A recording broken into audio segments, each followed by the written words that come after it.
Andy was my older brother. We are the oldest boy, youngest boy. This guy taught me how to ride a bike when I was a little kid.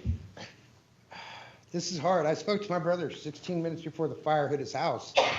I could hear the stuff exploding. I could hear the fear in his voice. He had one leg also.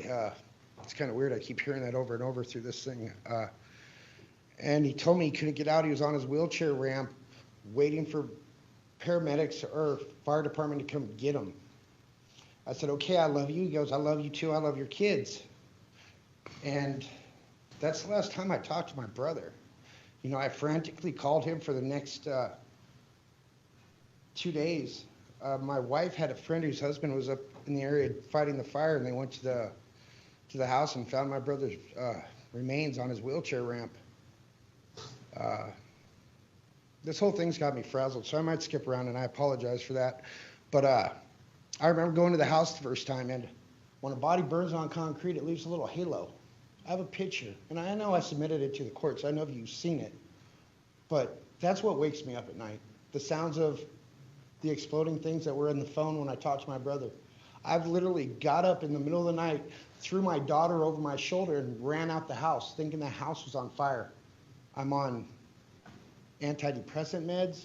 I've had to deal with my little daughter who loved her Uncle Andy, wake up in the middle of the night screaming, thinking she's in the house with my brother burning. So, you know, this whole event's been super tragic. I have a son who, in fact, turns 2 next week. I remember how proud I was when I called my brother and said, hey, I'm having a son. And he goes, cool. And I said, I want to name him after you. This is my big brother. This is the guy who taught me so much in life. To be a man, to stand on my feet, to do the right thing. And PG&E took all this from me, all of it. So I'm going to read this little statement, and then we'll call it at that, okay, Your Honor? That's fine. Given PG&E's history, it is pretty clear that this company won't change until some PG&E executive actually goes to jail. A $3.5 million fine for killing 80 people is not justice. Can you imagine what would happen if an ordinary citizen killed more than 80 people? Yet here we are with a prior felon having killed more than 80 people, essentially going unpunished. We have a social compact in this society, and we give up the right to take matters into our own hands because the court, this court, is supposed to provide justice. I don't believe justice is served by a $3.5 million fine. That is less than Mr. Johnson, the person here yesterday telling us how sorry PG&E was, makes in 1 year. I am not blaming the court because I know you can only impose the sentence allowed by law, but I cannot believe that a PG&E executive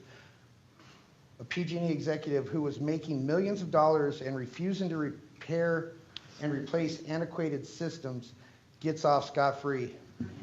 I watched PG&E enter its plea yesterday, and I would like to know if Mr. Johnson flew here and left here on a private jet. It disgusts me that PG&E can fly its executives around the state but can't pay $13 to replace a C-hook. It disgusts me that PG&E can pay millions of dollars in executive bonuses and not pay $13 for a new C-hook. It disgusts me that PG&E can pay $5.4 billion in dividends to shareholders and not pay $13 for a C-hook. I quote Judge Alsup, if ever there was a corporation that deserved to go to prison, it's PG&E for the number of people it killed in California. My brother Andrew Downer paid the ultimate price because PG&E, a convicted felon, just did not give a damn. My family will never get over the loss of my brother.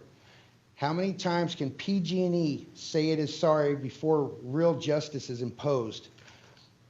Yesterday, I heard Mr. Johnson say PG&E was sorry and that PG&E would never forget what happened in Butte County. He said PG&E had learned its lesson and was taking steps to make PG&E operate safely. Well, Mr. Johnson and PG&E, I don't believe you, and here's why.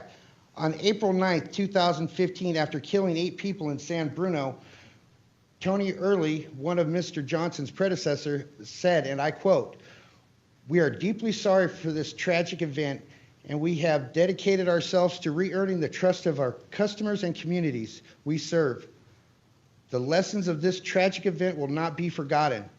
We want our customers and their families to know that all of us at PG&E have committed ourselves to the goal of transforming this company to the safest, most reliable energy provider in America.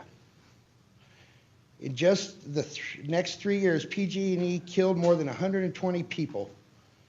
So PG&E, you will excuse me if I don't believe you. I don't believe anything you have said. And the person who should be sitting here as a defendant is Geisha Williams, the PG&E CEO who was in charge in November of 2018. Instead, she was paid $9.3 million in 2018 and left PG&E with another $2.5 million in severance. Yet somehow PG&E would not pay $13 to replace the C-hook. That failure killed my brother and so many other people that day, and paradise was truly lost.